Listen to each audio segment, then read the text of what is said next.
जो वास्तविक भगवत मार्ग में चलने वाले संत जन हैं, उनके पास समस्त वैभव सिद्धियां चरणों में लौटती हैं, क्योंकि भगवान के आश्रित होते हैं।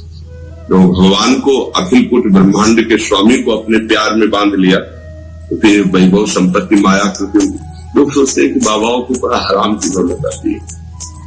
तो भगवान के मार्ग में चलते हैं, उनकी मेहनत को अगर 1 मिनट तुम देख लो तो तुम्हें समझ में आ जाएगा कि हराम किया कि इनकी बहुत बड़ी मेहनत। और ये मेहनत का फल नहीं होता है, तो ब्याज समझो, मूल तो भगवान होते हैं। भजन करने वाले को उत्तम से उत्तम प्रकृति सेवा करती है, उत्तम से उत्तम, क्योंकि भगवान का दान। तो जो भजन नहीं करते तो चाहे जितनी मेहनत कर ले, वो ऐसी विपत्तियों, ऐसी प्रतिकूलता फेंकती रहे, कभी शांत नहीं रह सकते, कभी सुखी नहीं रह सकते। इससे मन शांत है, प्रसन्न है, इससे बड़ा कोई सुख नहीं। सब यही चाहते हैं, किसी से भी पूछो, पूरी बहुत मेहनत कर रहे, बहुत कमा रहे, इसका फल क्या होगा? उन्हें संपत्ति का फल क्या होगा? विषय सामग्री का वो भोगेंगे, मौज से रहेंगे कितने दिन, क्योंकि शरीर पूर्व प्रारब्ध से भी तो प्रेरित है। रोगी होगा फिर भोग नहीं भोग पाओगे। अब हर व्यवस्था है और रोग प्रबल रूप रखे, पानी भी लिमिट से, किडनी फेल है, दूध और रबड़ी रसगुल्ला डाले तो पानी भी लिमिट से। प्यास लगी 1 लीटर नहीं मिल सकता, 150 ग्राम 200 ग्राम, क्योंकि डायलिसिस होना है, 1 लीटर 2 लीटर पानी निकालना है 2 दिन में, तो आपको उतना ही बांध दिया। विषय कितने दिन भोगोगे, शरीर कितने दिन रहेगा? इन सब विचार करो तो आपको सब बेकार नजर आएगा। ये भक्ति से क्या होता है? शुद्ध विवेक जागृत हो जाता है। अरे नो, अब तो सत्य वस्तु प्राप्त करनी जो सदैव हमारे पास रह सके, सब बहुत सावधान है। एक आदमी बैठा हुआ था, गंगा जी की तरंगे देख करके आनंदित हो रहा था। एक मित्र आया, बोले यार जब देखते तुम वैसे बैठे रहते हो, कुछ करो। क्या करें? धन कमाने के लिए कुछ करो। क्यों? अरे उससे संपत्ति मिलेगी, धन मिलेगा, धन से क्या होगा? तो सब विषय सामग्री आएगी, घर परिवार सब अच्छा रहेगा, फिर उससे क्या होगा? शांति से आनंद लेंगे। बोले वो अभी ले रहे हैं, तुम्हें प्रपंच में दौड़ भाग कर, हम अभी शांत है, अभी आनंद ले रहे हैं, भागीरथी की तरंगों में अपने मन को लगाकर प्रभु के चरणों में अर्पित करें। हम अभी शांत है, हमें जरूरत है। चाहते हैं शांति पर अशांति करके, अशांति को समेट करके वो शांति चाहते हैं। यही मूर्खता है।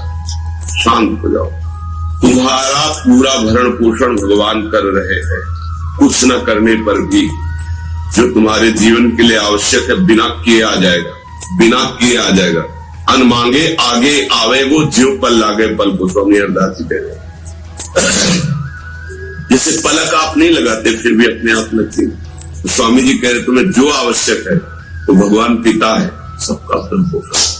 अब अपनी कामनाएं पूर्ण करनी है तो लगो उसमें, संसार में लगो। कभी किसी के आज तक कामनाएं पूर्ण नहीं, और भगवान के आश्रित हो जाओ तो आप पूर्ण काम हो जाओ। अगर कामना भी है तो कामना ऐसे फिल्टर होकर के आएगी जो आपको वैराग्य प्रदान करेगी, भगवत आनंद प्रदान करेगी। यहीं पर लोग सकल सुख पावत मेरी सुभैया कृष्ण। इस लोक में भी आनंद पूर्वक जियोगे और शरीर छूटेगा तो परम पद को प्राप्त होगा। पर ये बातें सबको समझ में नहीं आती, ऐसे कैसे हो जाएगा? लगता है ऐसे कैसे हो जाएगा? किसी से मांगा नहीं, किसी से आज तक मित्रता नहीं, आज तक हमारा कोई मित्र नहीं, किसी का फोन नंबर अपने पास नहीं, क्योंकि फोन ही नहीं, और बिना कुछ मांगे बिना कुछ किए ऐसा भरण पोषण सबका हो रहा है।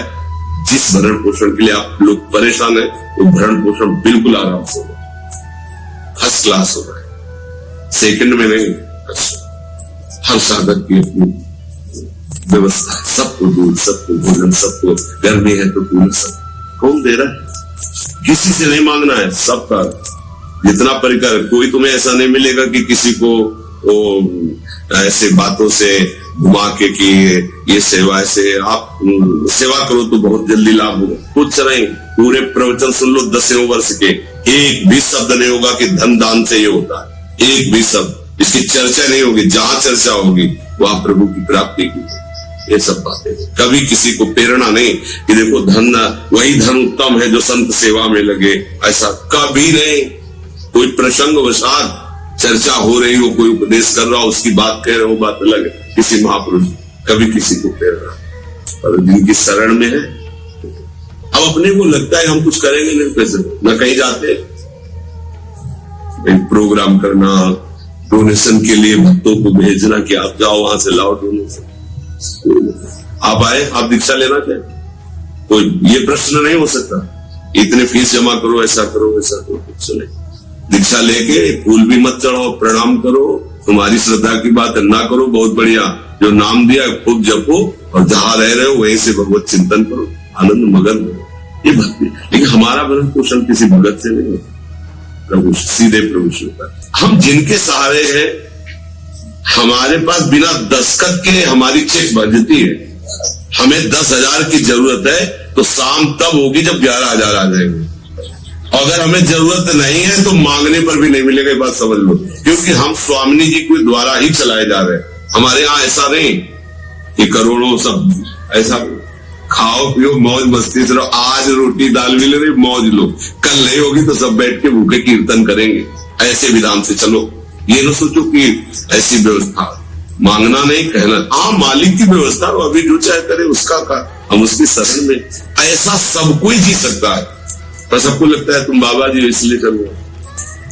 हम कितने ऐसे गृहस्थ बताएं जिनके हमने देखे कि प्रभु स्वयं भरण पोषण कर रहे हैं। बेटी का ब्याह ऐसे हो गया, जहां करोड़ों में होना था ऐसे ही हो गया।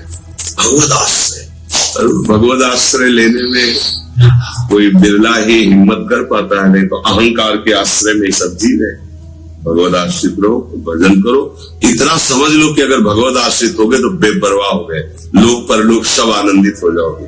पर कोई हो नहीं पाता, क्योंकि जहां भगवद आश्रय की सोचो कि माया प्रश्न खड़े कर देगी ऐसे, अब बोलोगे कैसे होगा। आपको स्पष्ट दिखाई देगा कि काम बन रहा था लेकिन भगवान ने बिगाड़ दिया, स्पष्ट दिखाई देगा, वो दिखाएगी माया। जिनका आश्रय ले लो देखो वही तुम्हें रौंद रहे, फिर तो लगेगा यार ये सब कहानियां केवल कथा वार्ता भागवत में लिखी है नहीं ऐसा। जब आप अपने आश्रय को पकड़े रहोगे तब उनकी तरफ से जो प्रकाश आएगा उसमें देख पाओगे कि इतना पहले हमें प्रभु प्यार कर रहे थे जब हम जानते भी नहीं थे। तो आप रोने के सिवा कुछ नहीं बचता, इतना प्यार करने वाले, इतना अहेतुकी कृपाल, जितने भगत हुए इसी में मदद है।